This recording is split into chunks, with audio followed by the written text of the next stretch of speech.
नमस्कार मेरे प्यारे साथियों, मैं डीपी आज एक नए वीडियो के साथ आप लोगों के सामने हूँ।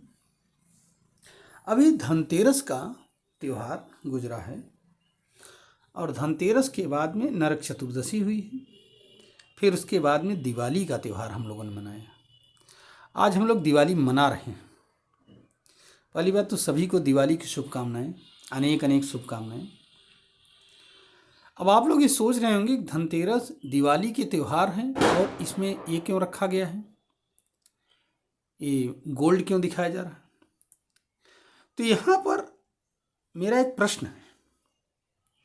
प्रश्न ये है कि आपने देखा होगा कि भारत के सारे त्योहारों से कुछ न कुछ नए सामान के बिक्री की उम्मीद होती है। एक परंपरा बनी हुई है कि इसमें ये सामान लिया जाएगा, इसमें ये सामान लिया जाएगा। जैसे गोल्ड लिया जाएगा किसमें, धनतेरस के अवसर पर। तो ऐसे ही जो है हर अवसरों पर कुछ न कुछ चीज़ें, नई चीज़ें ली जाती हैं। कपड़े लिए जाते हैं नए, रंग बिक्री होती है, मिठाइयों के लिए खोया लिया जाता है, लोकल स्तर पर दियली ली जाती है, दिया, घी की आवश्यकता होती है, हवन सामग्री, पूजन सामग्री की आवश्यकता होती है, आदि आदि चीज़ें, बहुत सारी चीज़ों को इकट्ठा करना पड़ता है। नेचुरल बात है कि कोई एक आदमी तो इसको अपने यहाँ रख नहीं सकता, ना बना सकता है। क्या करना होता है, हमें दुकानों से लेना पड़ता है। अब यहाँ इम्पॉर्टेंट बात है कि क्या भारत के ये त्यौहार इकोनॉमी को बूस्ट नहीं करते हैं। जैसे अगर पेपर में आ रहा है कि 50,000 करोड़ रुपए का सोना बिका, 50 करोड़ कुछ है ना, सोने की बिक्री में इजाफा हुआ या बढ़ा या बिक्री हुई, आदि आदि खबरें, मैं एग्जैक्ट खबर नहीं हमें याद आ रहा है।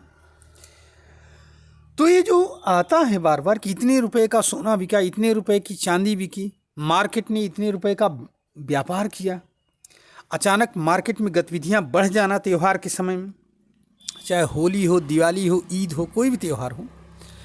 क्रिश्चियनों का त्यौहार होता है क्रिसमस है, मार्केट में गतिविधि बढ़ जाती है। इसका मतलब क्या है?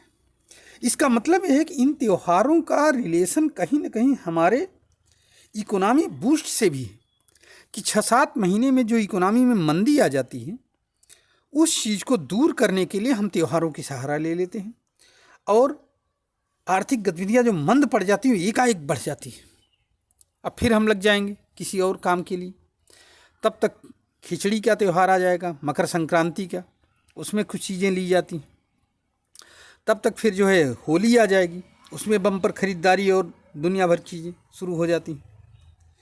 तो हमारे त्यौहार सामाजिक रूप से हमको बांधते हैं और आर्थिक रूप से भी हमको बांधते हैं। ऐसा नहीं है, इन त्योहारों का मल्टी एस्पेक्ट, केवल एक सिंगल एस्पेक्ट में हम इनको नहीं बांध सकते। अगर हम इन त्योहारों के महत्व को समझ लें और ठीक से मनाएं तो हो सकता है हमारा समाज कहीं ज़्यादा व्यवस्थित, ज़्यादा सही रहेगा बनस्पत की यूरोपियन देशों की, जहाँ पर कि साल भर में कहीं एक त्यौहार आया, कहीं कोई त्यौहार आया ही नहीं। आशा है कि आप इन त्योहारों के महत्व को समझोगे और इस बार तो छोड़िए, अगली बार से अपने रूरल इकोनॉमी को बढ़ावा देने की कोशिश करेंगे। अर्थात हमारे गांव के व्यक्ति के द्वारा, हमारे आसपास की व्यक्ति के द्वारा बनाई गई चीज़ को हम पहली प्रायोरिटी देंगे, भले वो देखने में थोड़ी वैसी लग रही है। फिर हम जो है अपने मल्टी कंट्री मार्केट जो होगी, इस पर हम ध्यान देंगे। समझ रहे हैं? मतलब जो बाहर नहीं, पहले हम अपने गांव की इकोनॉमी, फिर अपने शहर की तरफ बढ़ेंगे।